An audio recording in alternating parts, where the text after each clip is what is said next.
Welcome back, Fred Dreyer with Mike Horn. We've got a president here and a vice president who are banging away on the American economy and doing a job, aren't they? Yeah, we've got everything. Gasoline is down. They're really a beautiful 1-2 punch. And Barry is such a liar and a hater of America. I call him, as you already know, I call him the Muhammad Atta, of politics.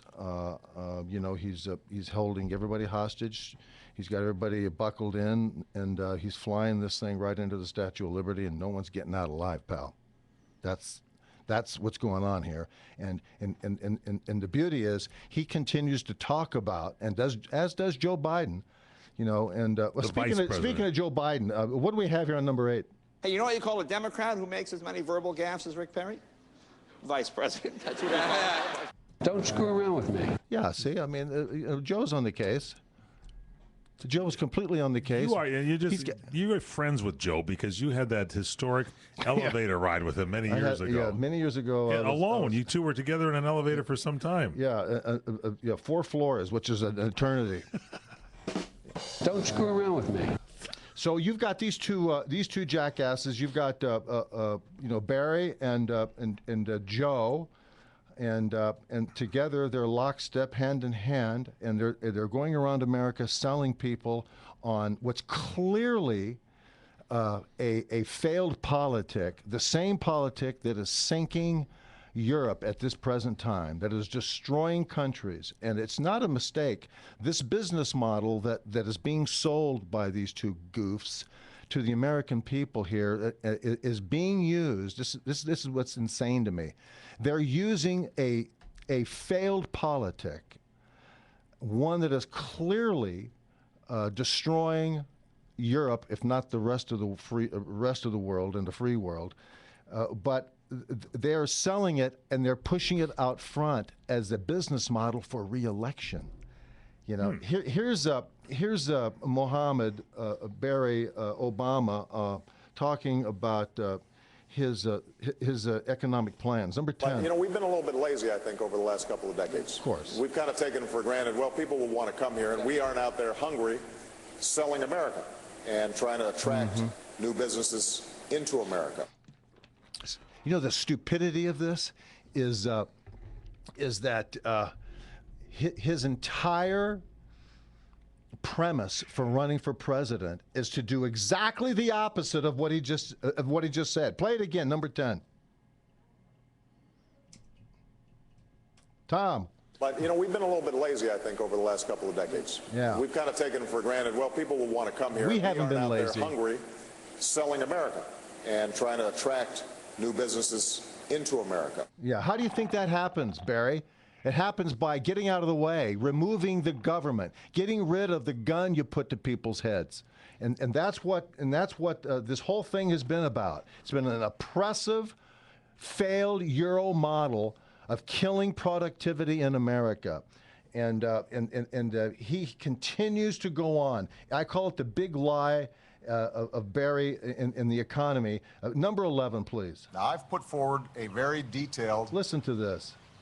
approach that would achieve $3 trillion plus in savings. Savings.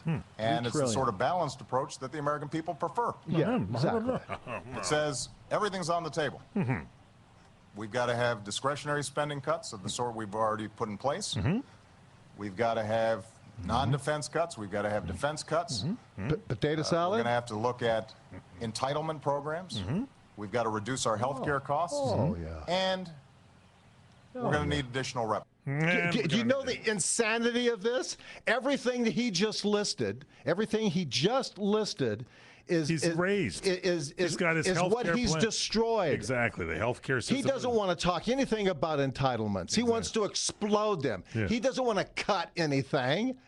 The last thing he wants to do is cut. He wants to cut America's throat. Play it again. Number 11, one more time. Barack Obama's plan is laid out for you here. Very carefully laid out by the president, Barry. Now, I've put forward a very detailed approach that would achieve $3 trillion plus in savings. Michelle drew it up And last it's the night sort at of balanced lunch. approach that the American people prefer. It says American everything's on people the table. don't prefer it. They voted against it. We've got to have discretionary spending cuts of the Of sort course. we've already put in place. Oh, well, of course. We've got to have non-defense cuts. We've got to have defense cuts. What's that mean? We're going to have to look at entitlement programs. Of course. Let's take a look We've at got to those. reduce our health care costs. Oh, well, that's a good one. And- That's a nice subject. We're going to need additional revenue. You should write a new bill about that. Someone should tell Barry, why don't you write a new bill, a 4,000-page bill about how to revise and cut health care. He sounds like a guy that's got acid indigestion, bad. They ate some bad chili or something. He's like, we're gonna think about this. We're gonna think about that. and we're gonna He do just, this." it's just this It's rhetoric that he gives you. ad hoc approach to leadership, you know. And Just words. They're like words pounding out he at you. doesn't care what he says because he's Exactly. indemnified by the press. Exactly. Nobody is worse than this guy and more arrogant than this guy, and this press is so disgraceful about how they've done it. Let me quickly here. Do I have time? Yeah, we got it this? for number 12. Let me get number 12. And when we're talking about revenue, if we've got to raise money, it makes sense for us To, to start by taxing? asking The wealthy. the wealthiest among us to pay a little bit more before we start You know, that's such a good asking idea. seniors, for example, to pay a lot more for their Medicare. Well, let's just ask everybody That's to pay such more. a good idea. Isn't that a great idea? Why didn't we think of this I before? don't know. We don't need to do this show anymore. Why didn't we think of this before? You know, Barry is so right on this. You know, he's so slumming. The arrogance of this guy. This is Fred Dreyer along with Mike Horn. Don't go away.